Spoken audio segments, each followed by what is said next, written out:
Alright guys, we're just going to do a quick video and show you how to configure EOSForce mainnet on SCADA desktop. If you're using the Chrome extension, I'm sure it will probably work, but I haven't tested on that, being that it's not being updated anymore, and I've moved across to the app. Having a little bit of an issue with the app at the moment in that whenever I minimize it, it won't work again when I maximize it, so it'll look weird, but I'm just going to be dragging SCADA on and off my other screen so I can read what's behind it. We're going to jump right in. So what we're going to be doing is using our EOS ERC20 address from the tokens we held before the mainnet launch to generate an EOSForce public key, and then we're going to be linking that in with SCADA, and away we will go. So let's first jump in to the mapping. Also off on the other screen I have my ERC20 address saved, and we're gonna throw it in here, search. We can see here that that was from one of my accounts prior to mainnet launch, and if we click over on this next tab we can see the public key. So we're going to pop that over on our other clipboard and move to the next step. Configuring eosforce.io on SCADA. So pretty quick and easy when you've done it a couple of times, which I have now, because the first time I did it I stuffed it up, and the second time I did it I stuffed up the video. So let's go for third and show you how it's done. Drag SCADA on.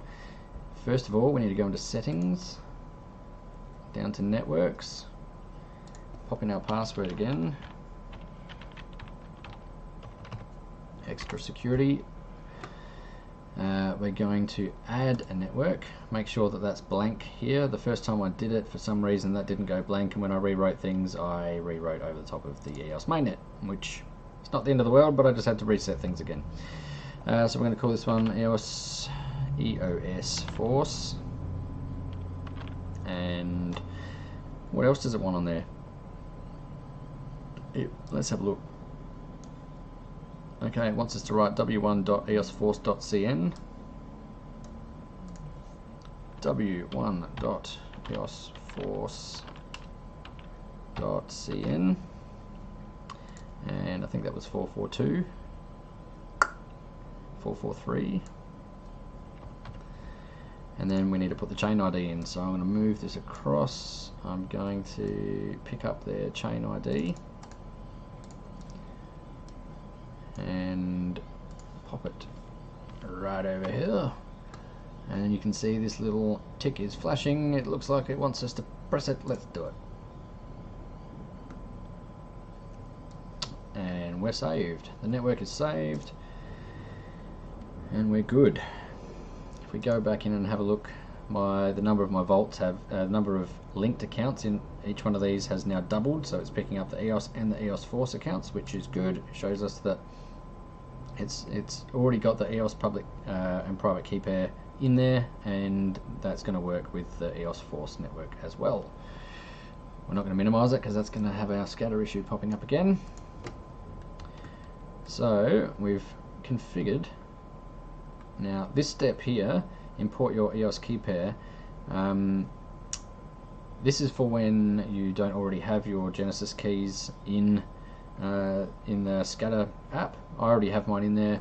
Let me know if you want me to make another video showing how to set up the SCADA app from scratch, but at this point I'm going to assume that most of you are already using it, so I'm going to continue on my merry way. So next step, open the EOSForce account on the Explorer and vote and claim. Okay, so this is giving us some screenshots of what to expect. We've already got the Explorer open in the screen behind it where we did our keypair, and now we're just going to go to the top and click vote.